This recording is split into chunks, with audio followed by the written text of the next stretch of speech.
today here with me at Tribe&Trails is the lovely Mrs. Meaghann Bullen. See, I got it right that time. That's why I screwed it up the last time. And Meg is was the winner of last year's Margaret River Ultra Marathon. She came first in the female category and it blitzed it. Yes. Thunderous applause from the crowd present. Okay, so those who have just signed in who missed the little faux pas that happened earlier when we started, I am Wayne McMurtrei, the co-owner and manager of Tribe&Trails here in Perth. And this is, as I said, Mrs. Meg, used to be Coffey, but now it's Bullen. It was Miss Meg Coffey before, now it's Mrs. Meg Bullen. I've got to say it a few times just to make sure it's properly cleared. Yeah, all right, and she may slap me.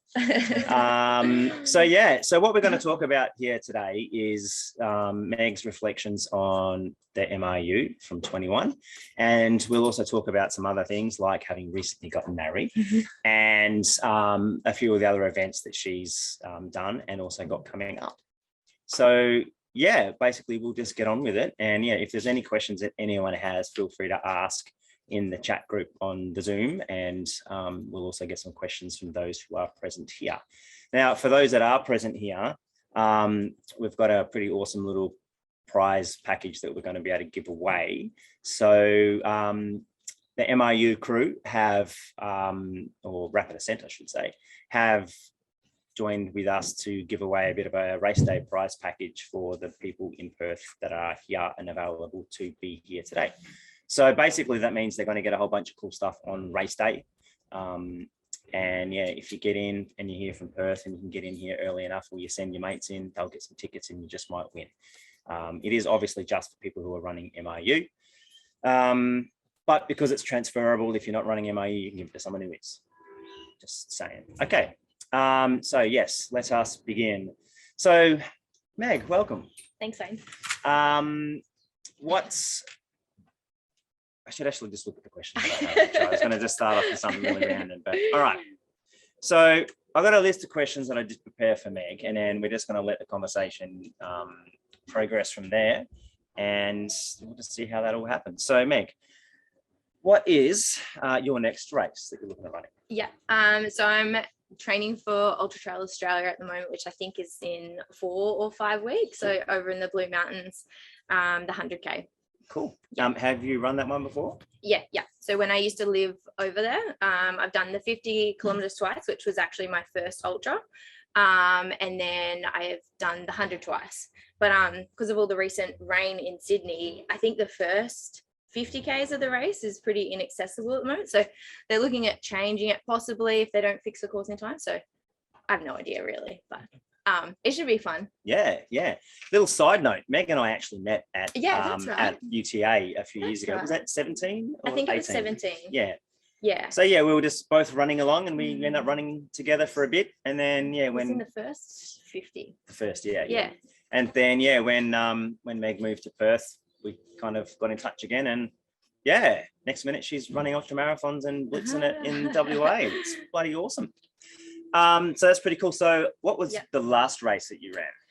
Yeah, so I did 6-inch in December, but that was just to test the legs, make sure they were still working. But before that was actually Delirious, the 200 miler, which was back in October. So a little while since I've raced. Well, it feels like a little while since I've raced. But yeah, Delirious would have been the last race that I trained for. Yep. Awesome. And what was the result of Delirious? I think, what was it? 67 hours and 9 minutes, and first female and third overall. And it was a course record? Oh, yes. Yes. And it was a horrible wet year. And Meg did amazing. Delirious is normally run in February, but because of COVID, it got postponed to October. And yeah, it is extremely wet. So yeah, it was almost a swimming race as opposed to a running race. But it was fun. Yeah. Awesome. We'll get into DW a little bit again later, but we'll keep it onto MRU for the moment. Yeah. So what is it that drew you towards running ultra marathons? I don't really remember. I used to run track. So I was a 800 and 1500 meter runner. And then I just remember one year I wanted to test to see how far I could go. And I had heard of UTA, which was then called North Face 50. So me and a friend signed up for the 50K, just thinking it would be a bit of fun. And those days, I think we signed up within 3 months of the race. And you never heard of this stuff. And I don't think I ran on trails before the race at all. Like I had no idea what to expect.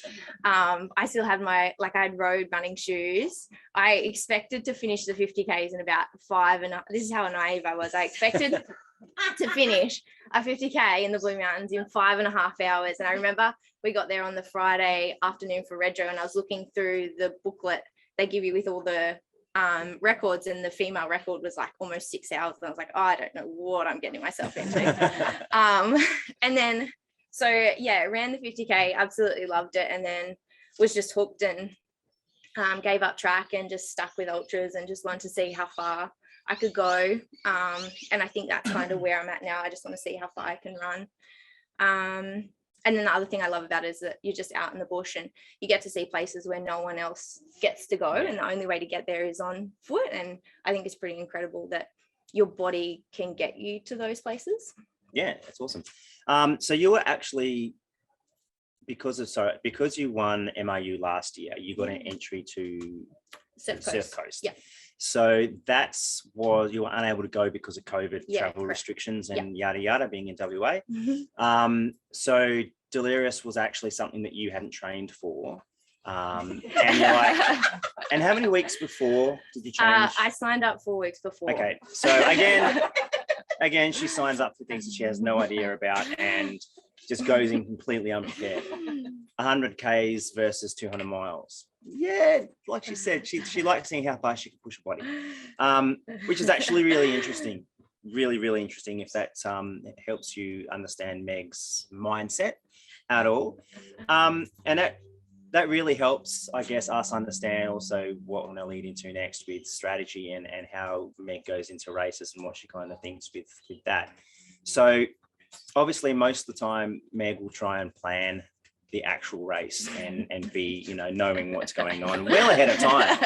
So tell us a little bit about your lead into MRU last year, and what your overall race strategy was when you're going into it. Yeah. So as I had completed the Margs the year before, which was raced in October because of COVID, pushed it to the October, which was a little bit hotter than what it normally is. So one, I had an idea of the course itself because I had run it. And I had my finish time from the year before. And that year, the first year I did Margs, the lead up wasn't great. My priority wasn't training at the time. So that year it was just go out and race it and just enjoy it and see the course. So going back to Margs last year, I had that the time that I wanted to get. So I wanted to improve on what I did. I wanted to aim around 9 hours. In terms of race strategy, I didn't really have much of a strategy. I just tried to focus on my own time that I wanted. So I wanted to aim around 9 hours, and then I worked out what timings I needed for each of the checkpoints. And as I was going through the race, I was just keeping an eye on those timings and making sure I was still hitting the mark to get, I think I was aiming for around 9 hours. I would be happy if I'd got around 9 hours. So that was the overall plan for the race, was just kind of watch my time. I knew that the third and the fourth leg, being the sand legs, was probably where I'd be able to make up most time, because one, I had more training, so I had more endurance, and I just knew what I was in for those legs, so I knew that's where I'd probably make up the most time.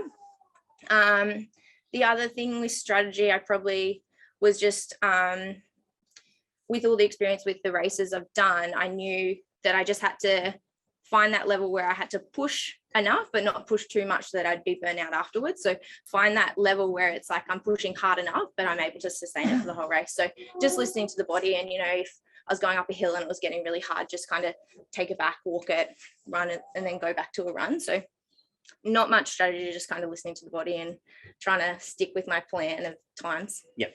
Awesome. Okay. So at the start of the race, where did you position yourself? So you're there at the start line. Yeah. Did you think I'm going to be at the front because I'm going to nail this, or did you put yourself at the back? No, I remember just before the gun went off, because Trent, he did the solo last year as well. So we're sitting probably around mid pack, and just before the gun went off, he gave me a kiss and then pretty much pushed me towards the front. I don't know if that's because he didn't want me anywhere near him when we started, but no, I don't like sitting way up the front. I just find in an 80K, everyone still sprints the first 100 meters, which I don't understand.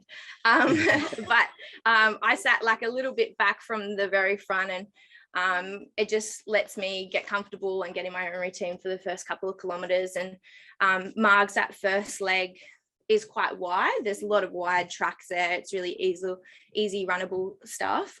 So I knew that if I started to catch people, I was able to go around them pretty easy as well. So yeah, I just sat a little bit back. Okay.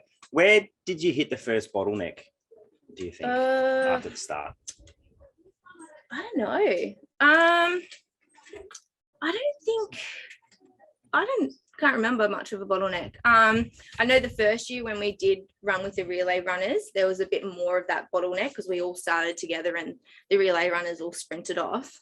And that first checkpoint was really messy, but the year just gone, because the relay runners start later, going into the first checkpoint was nice and clean. There wasn't many people there. You didn't have the crew from the relay runners or the relay runners changing over there. So it was actually, it was pretty good. Like, I don't think I came to too many bottlenecks that I can remember. Yeah. But if you're kind of mid-pack, and I'd expect it, that second half of the first leg where you do get a bit of single trails, you go up a bit of a sandy hill, like quite a sandy dune almost, for a couple 100 meters. So I'd expect if there was a bit of bottleneck, that's where it would be. But after that, you're into checkpoint 1, and then you're onto leg 2, which again, it opens up a little bit. So you've got plenty of room there, I think. Yeah. That's one of the biggest things that a lot of people do wrong in a race, is they try go too fast at the beginning. So you'd probably suggest that maybe taking it more easy at the beginning, conserve your energy a little bit, and then try and do the negative split on the second half. Definitely. And leg 1 and leg 2, they're more of a downhill anyway. They've got a lot of downhill single flowy trails, so you can go really fast, but it's going to bite you later in leg 3 and 4 because it's midday, you're halfway through the race, it's a little bit warmer, and it's sand. So it's definitely better take it easy on those first and second legs, because by 3 and 4 you're on the beach, so you're able to pass people that are going to be stinging when they went too hard. So yeah, cool. There you go. Don't be one of those. Don't be one of those stingers, and don't go too hard. So I'm guessing that kind of will answers my next question, which was going to be, if you went back in time, would you do the same thing again?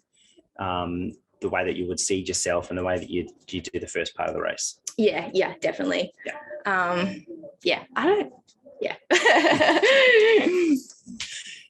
Meg just runs her own race. Okay, so then overall, how did you pace your race? So you went out easy, you didn't go too fast, you took it easy in those first 2 legs. Where did you really put the power down? And was that a good way to do it? Just before checkpoint 2, so Contos. So just running into Contos, I think we're about 5Ks out. I was running with Trevor B. And another guy, I can't remember who. But anyway, we ended up catching up to Scarlett, who was in first position.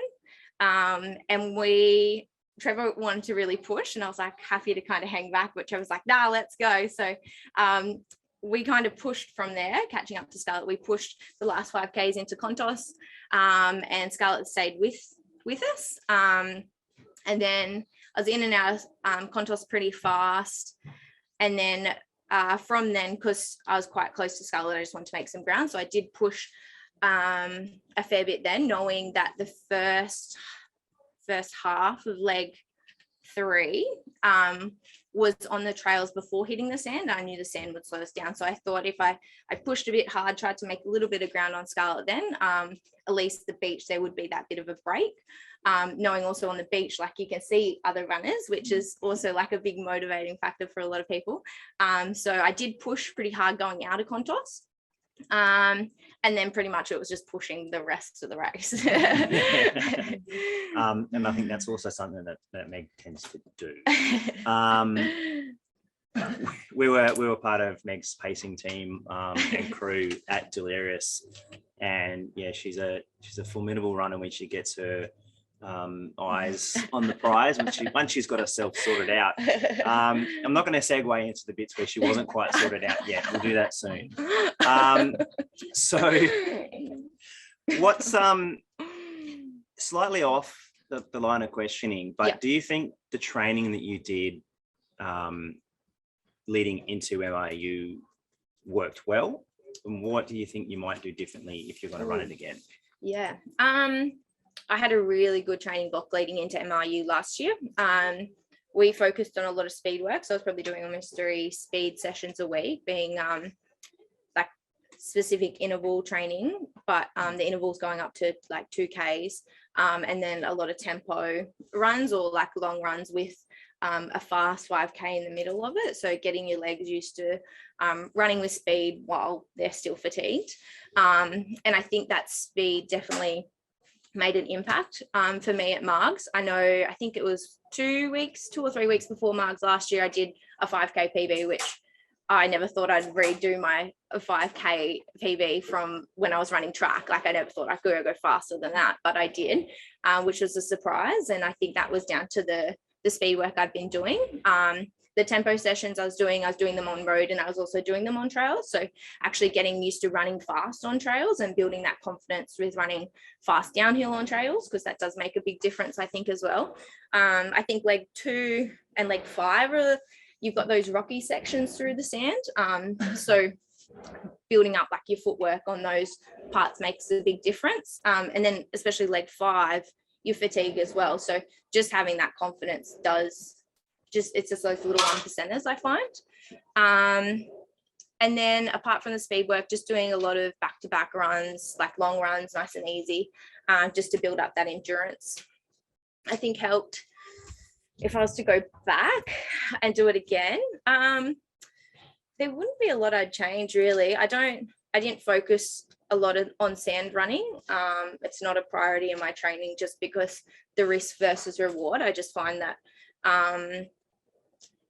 sand running just increases your risk of injury just because of the your activation of your calves and stuff. And if you're not used to it and then you just ran 5Ks on sand, you're going to feel pretty sore and tight the next day, and then trying to go into your normal training routine, like it can lead to injury. So I don't prioritize sand training. So I wouldn't change that. But just kind of keep building the endurance, keep building the speed. Yeah, probably get down there, run the trails a little bit more. Yeah, I definitely would do that, and I definitely suggest that. Like I was lucky knowing the track, but if I had the chance, I'd go down there and run the trails as much as I could just to get more confident. Yeah. All right. And that would work for pretty much any event. Definitely. If you can run on the trails to get some trail recce's in, and that'll definitely help, because then you know what to expect, but then you can go and run the worst sections. Yeah. And you know what it's going to feel like, and then come the day, like it's not a surprise. And I think mentally come the day, you're so much more prepared. Yeah, awesome. All right. So I want to turn to nutrition now, and just talk a little bit about your nutrition in the leading up to the event.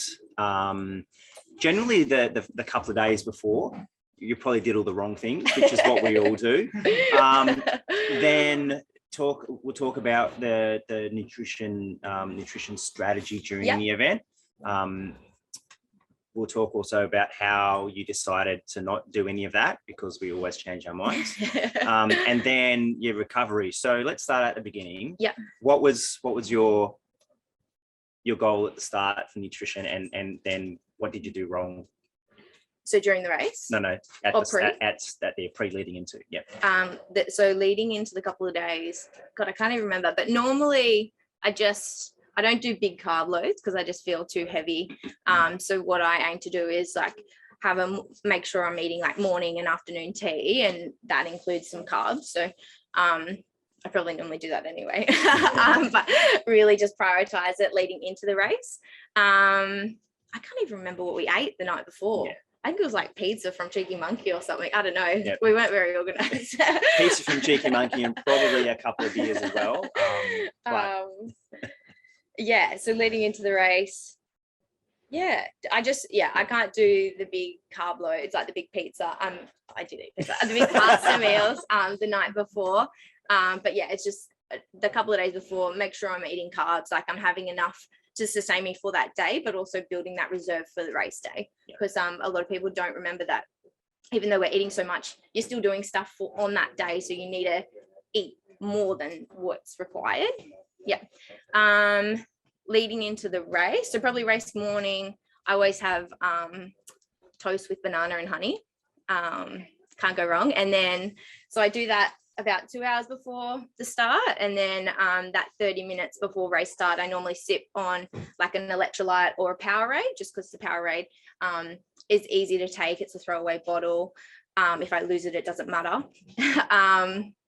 And if I can get down like half a banana or half a muesli bar, I do that as well, just so then there's something else in my belly turning, ready for that first hour. Okay. So that's actually a really good thing to do, and a lot of people don't do is they don't the night before they eat too much, so they don't get proper rest because their body is trying to digest instead of rest for the next day. And then they'll get up, maybe have a cup of coffee and then try and run without freeloading. So definitely having that Powerade or electrolyte in the hour or so before with a good couple of hours with your meal beforehand is always really good. Last weekend we had a chat with a nutritionist and that's pretty much what she recommended as well. So it's making sure that your body isn't doing too much digestion and that you've got stuff that's preloaded.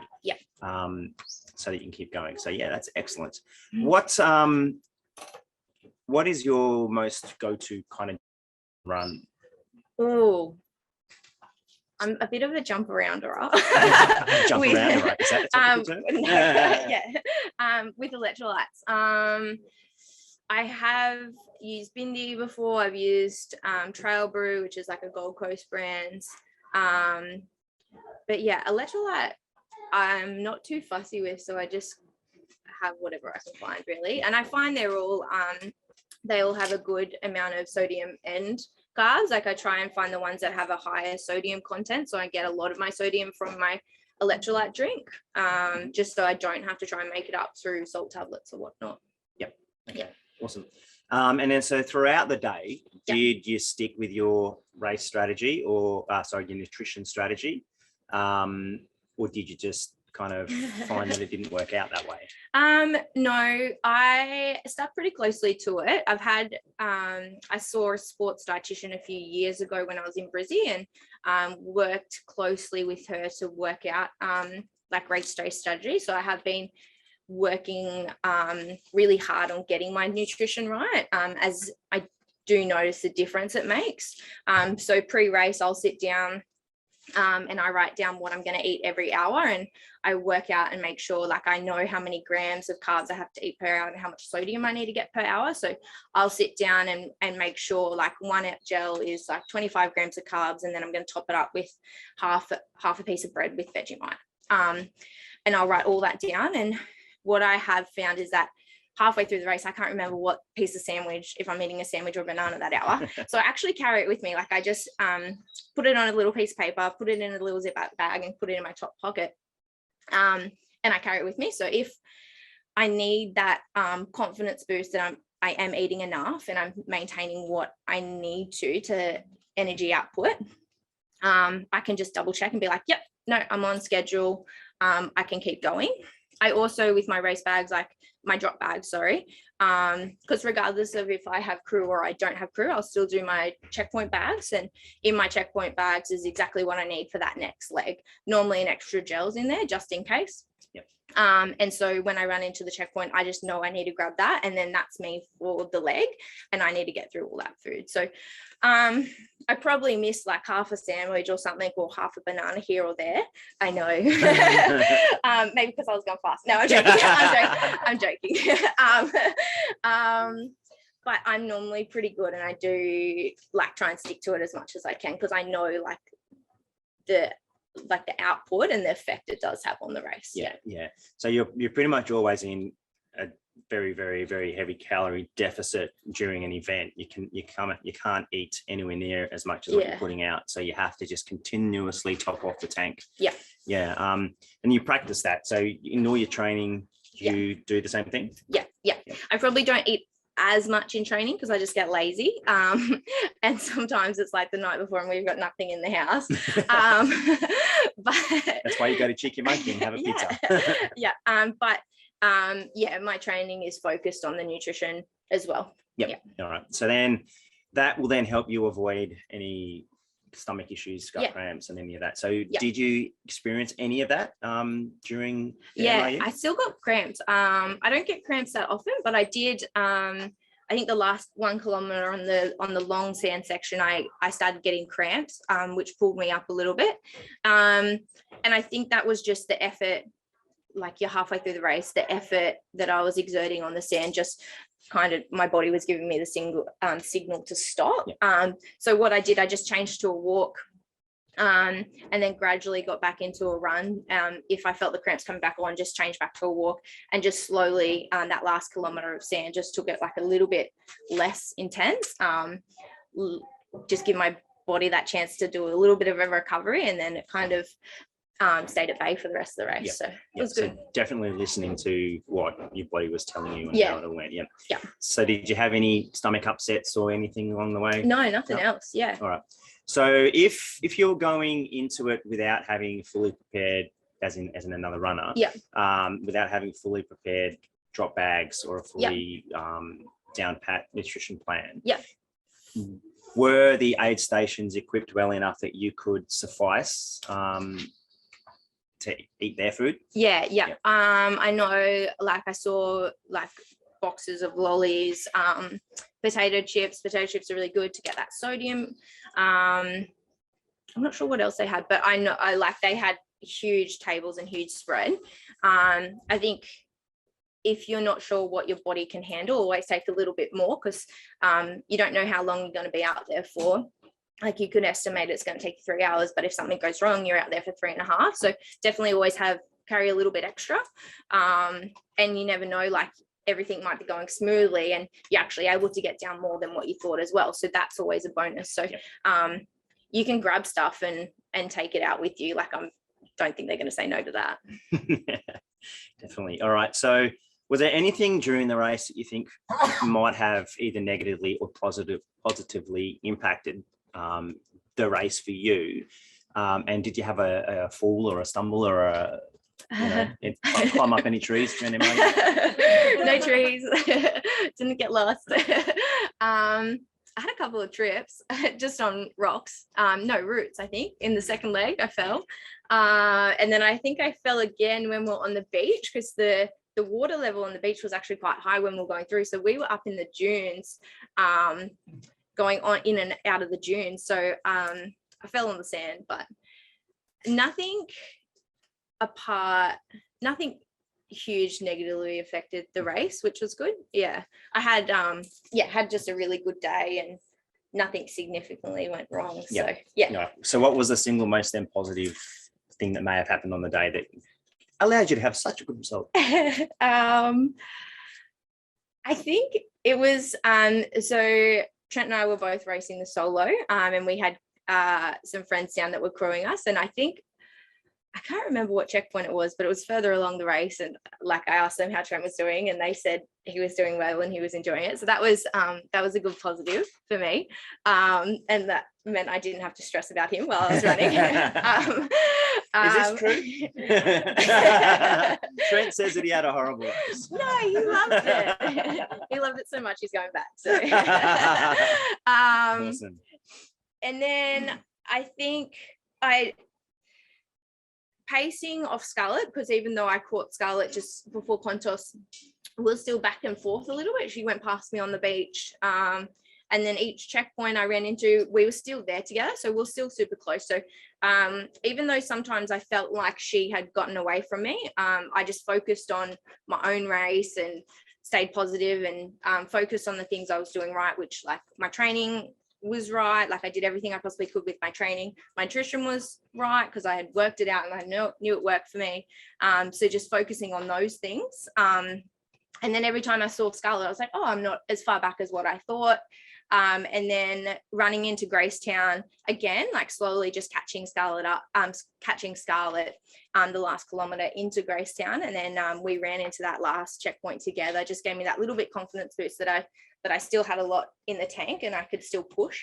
So I think, yeah, just staying positive and focusing on yourself rather than focusing on the people around you in the race, because at the end of the day, we're there to race for ourselves. We're not there to compete against other people.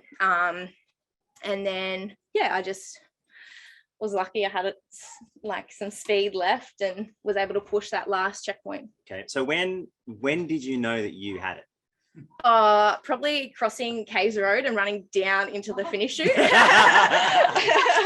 I didn't let myself celebrate too early. Okay. So I knew, as I said, Scarlett and I ran into that final checkpoint together, and I grabbed my stuff and ran out. Like I didn't stop at all. And I knew it was a long climb. There was a couple of long climbs in there, in that last checkpoint that gets a lot of people. So if you haven't done that last leg, I think everyone talks about 3 and 4 being the worst, which they are. But I think if you're not ready for some of those long climbs on leg 5, they definitely get you as well.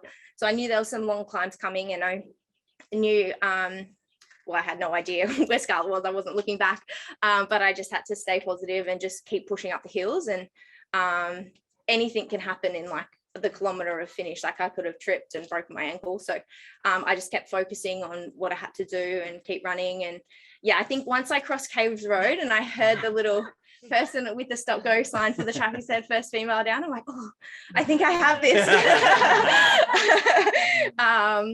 So that was pretty exciting. Awesome. That is really cool. What do you think you took away from the experience that really stands out? I think just backing yourself and just staying positive to yourself is like such a big thing, because we talk about ultras being so mental, and they are, like you could talk yourself out of winning or losing an event. And I think as long as you just remind yourself why you're there and why you do these things, makes a big difference. And that race definitely showed me that just staying positive and focusing on myself, like that actually led to me winning that race. And had you done that before, gone into it, or had that mindset to think about yourself more before? I probably have. I remember one race I did with Trent back in Brizzy, and similar thing, I was trailing behind the female in first position then, and we were probably around halfway into the race, and Trent was able to start pacing me then, and I was happily trailing behind this lady, and it wasn't till Trent was like, come on Meg, let's go, like that we actually like went past. So I think it's something that's built over the years, and maybe I'm getting better at it, I'm not sure. But yeah, I always do try and focus on the positives and just focus on why I'm there. And awesome. That is pretty cool. So then what is your why? Why do you run? I don't know. It's fun. There you go. That's all that matters. I just love being out there, and I love seeing what the body can do. And like, I just think you can do so much more than what you think you can. And for me, running is that thing that shows you that you can do more than what you think. And I love seeing beautiful trails and meeting amazing people.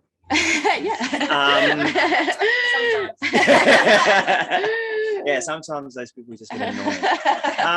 Awesome. So then I guess the last sort of big question about Margaret River Ultra is, I guess, more focused towards the organisers. So what do you think your experience of the race was, and do you think it was due to the work that the Rapid Ascent team put into it, the volunteers on the day, everybody at the event, the other runners. I mean, how does that all work, and how good a job do you think it was put together? Oh, it was so well organized. It's well marked. So just looking at the course itself, like the course is beautiful. And I love that it goes on and off the Cape to Cape. So you actually see different parts of down south that sometimes we wouldn't, because we just get a little bit stuck to walking the known trails. So I love the course that they've actually looked into it and haven't just stuck to the Cape to Cape. Marking of it was fantastic. Like there was not a moment that I needed to double check where I was. Then looking at the checkpoints, like they've done a really good job. And I think especially comparing the first year I ran to the second year I ran, they have looked at the amount of runners they're getting, and they've split the start between the solos and the relays, which made such a big difference at the checkpoints. And I think that was overall, like I had friends that have done it both years and have also commented on that, made a big difference. And the volunteers at the checkpoints are amazing, because I remember running in and they're still grabbing your bag out, trying to help fill it, and just all that little things. And I know a couple of the checkpoints has the announcer at the checkpoints, which is a cool little buzz to run into. And yeah, it's good. Yeah, it's really good. Nice. So the team behind MRU were pretty good. Yeah, they're amazing. And the team on the ground are pretty good. That is cool. All right. So overall, a really good experience. Yeah. Will you do it again? Yeah, definitely. Yeah. I just needed a break from it. Yeah, we'll go back. Yeah, brilliant. No, it's going to be really cool. So as a result of having won MRU last year, you got that entry to Surf Coast. Obviously that didn't go on as planned for us anyway in WA. So then you chose delirious. Yeah. Going off of the training from Surf Coast and running delirious. Yeah. Do you think you were prepared? Probably. Yeah. Well, as best as you can be in 4 weeks. But I think that just reflects my attitude going into delirious, where it wasn't so much as going in with an idea of what I like, going in with a time that I wanted to get. Delirious was just going out there, seeing if I could actually do the distance and just enjoying myself. Like delirious to me was just an adventure, and just, whatever happened. But I just wanted to see what was gonna happen. Yeah. Which I loved, where compared to Surf Coast, like I was very focused, my training was very focused on speed, and like I know what 100k times I can get. And I think, the mentality shift was completely different between the two races. So it was almost like when I switched to delirious, I could kind of breathe a little bit more, because it was like, this is going to be fun. Like whatever happens. Yep. And there was less pressure. Because it was just who knows what's going to happen. And that's exactly what it was. And looking at delirious being the 200 mile, like I learned so many things from it, just being that bigger distance. Where it was just completely different. It was. Were you surprised with your result at delirious? Yeah. Yeah, I was just happy to finish. So I remember when I was started my planning of trying to figure out my times for the checkpoints, I was going off the previous women's times, and I knew, like, I was guessing if I could go 80 hours, I'd be pretty happy. If I could go sub 80, like I would be ecstatic. So yeah, my goal time was 80. And I was like, best, if I have the best day, everything's going to plan, maybe I'll get around 72, which I think was the record time. So that was like one end of the spectrum, and my other end was 80 hours. I'm like, hopefully I fall between that. Just get it done. Yeah. And she really got it done. For such a big event, I mean, it's always important with ultras to have crew. Yeah. But for such a big event, how important was it having crew, pacers, the whole team that they ended up having? Yeah. They made such a world of difference, as you guys would know. But yeah, originally going in, because I did plan it at short notice. My crew options originally weren't there. I was just going to have a friend come down on the first day and then a friend on the second day. And then I was like, I'll be fine by the third day, whatever. But thank God that changed. And the girls I run with and you and Amanda jumped in and saved us. But, you know, especially by that third day after the 2 nights of not a lot of sleep, like I was not thinking. I thought I could think straight. Oh God. But looking back, probably wasn't. No, there was Going up to that, you're like, I can't think anymore. You need to think. Yeah. Oh, that's right. There was one stage where Meg comes in and she says to Amanda, she says, Amanda, I can't think anymore. Can you just tell me what to do and what to think? And Amanda was like, there, dear. And then she's like, I've been telling her that already.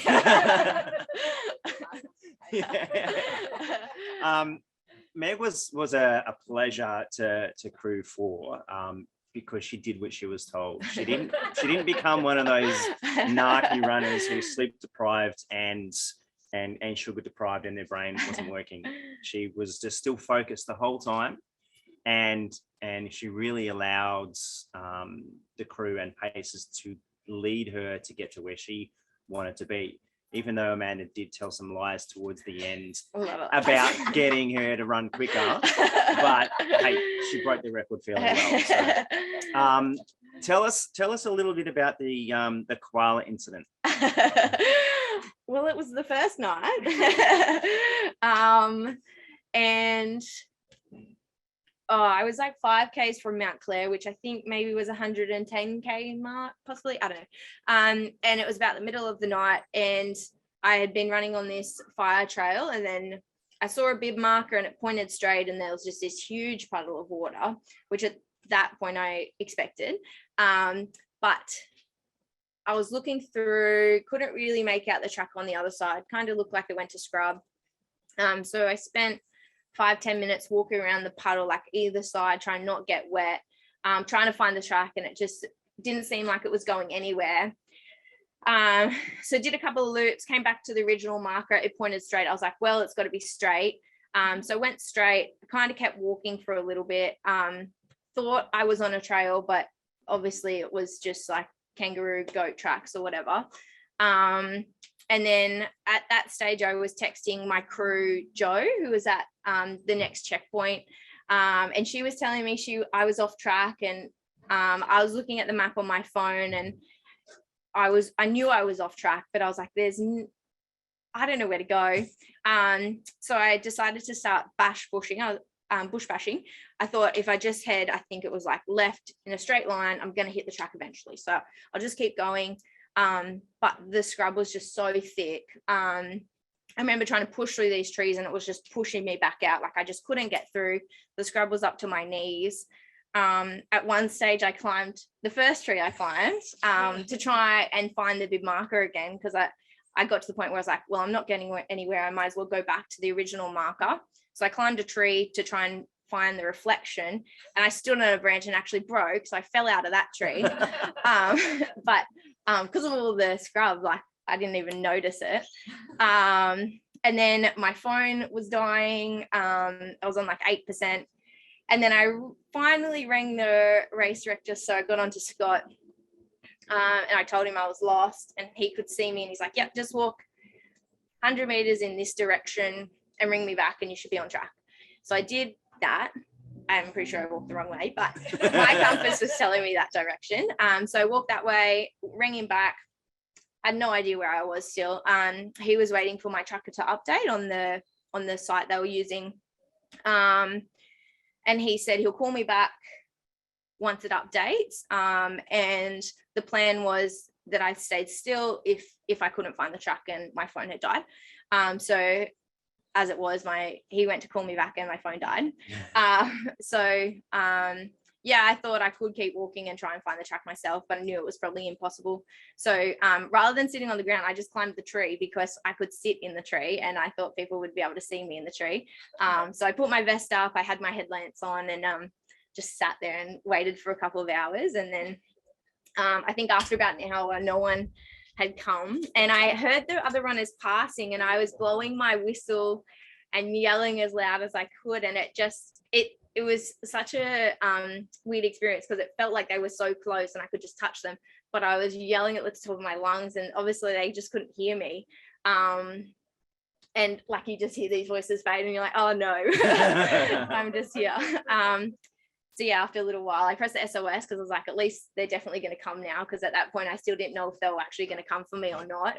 And then about 20 minutes later, I heard Scott and Joe's voice, and then after that, they finally got to me and got me out of the tree, and we got back on track. So it was fun. Yeah. It's a bit of a hair-raising experience watching it all unfold as well. So, but yeah, it was really amazing, like awesome that you pulled yourself together after that, because when we saw you at Walpole, it just seemed like you were completely just past the point of having any confidence to get it done. And, you know, you just improved every aid station after that, even when you were a little bit delirious.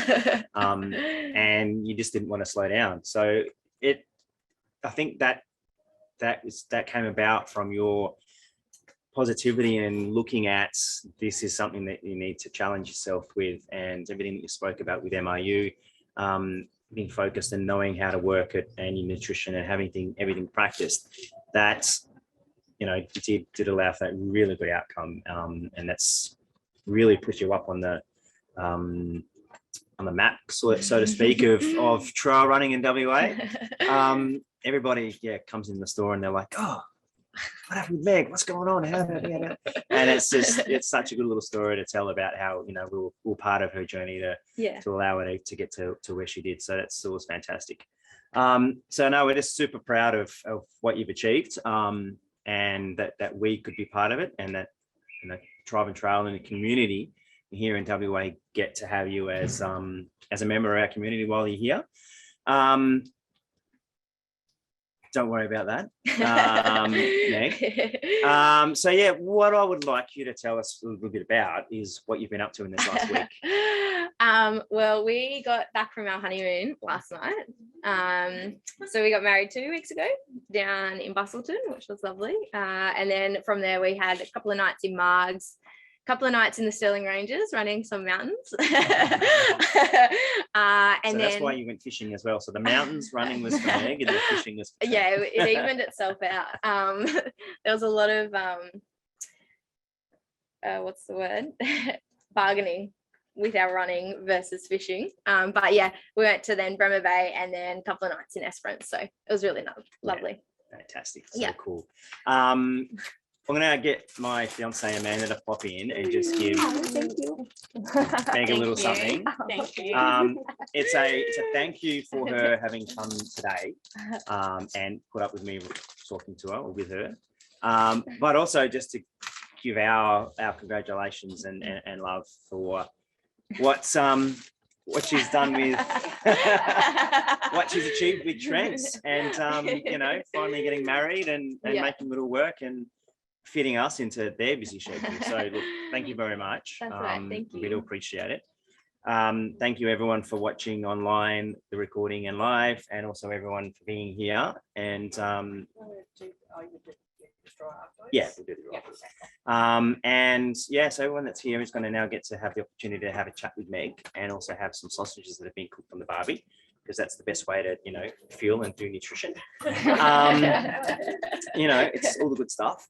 So yeah, thank you all, and thank you, Meg, and thank you, Trent, for coming along. And we look forward to seeing how you do at UTA, and all the other cool things that are coming up.